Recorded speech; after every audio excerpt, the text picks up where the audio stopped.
자, 어제 윤석열 대통령 연설에서는 문재인 전 대통령을 겨냥하는 듯한 발언도 나왔습니다. 이른바 문재인 당시 대통령이 여러 차례 강조했었던 종전선언.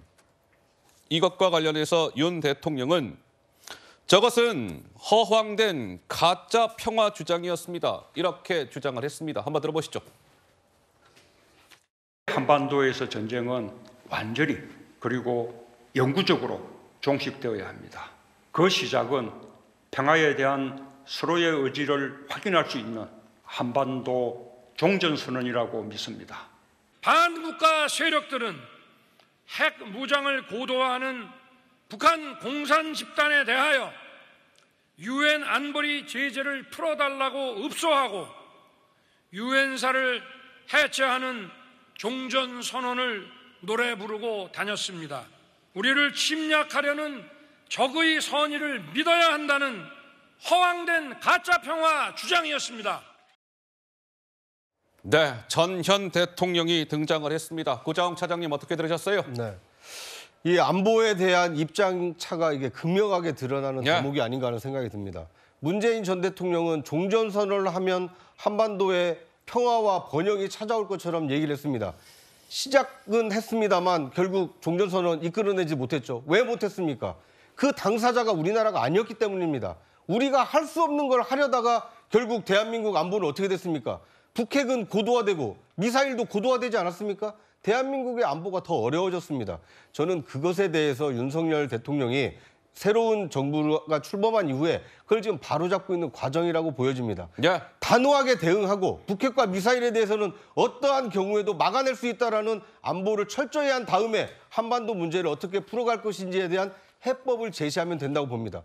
과거에 종전선언에 대해서 찬반 논란이 많았습니다만 많은 국민들이 우려했던 것은 종전선언을 한다고 해서 북핵과 미사일 위협이 없어질 수 없다는 것을 많은 국민들이 인식했기 때문입니다. 지금 윤석열 정부는 안보를 튼튼히 해서 북핵과 미사일 위기를 막아내고 그다음에 한반도의 평화와 번영을 어떻게 가져올 것인지 그거에 대한 해법을 지금 모색하고 있고 앞으로 제시할 것으로 기대를 합니다. 한 말씀만 이게 제가 보태면요.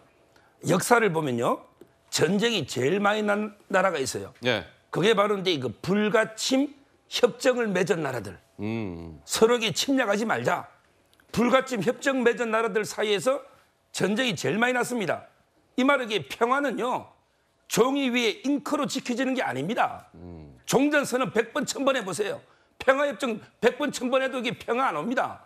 종이 위에 잉크로 평화 지킬 수 없어요. 평화는 오직 강력한 힘, 군사력, 무기 그리고 그걸 사용하겠다는 강력한 의지 이게 있어야 평화가 되는 거죠. 문재인 대통령의 종전선언은 종이 위에 잉크에 불과한 가짜 평화입니다.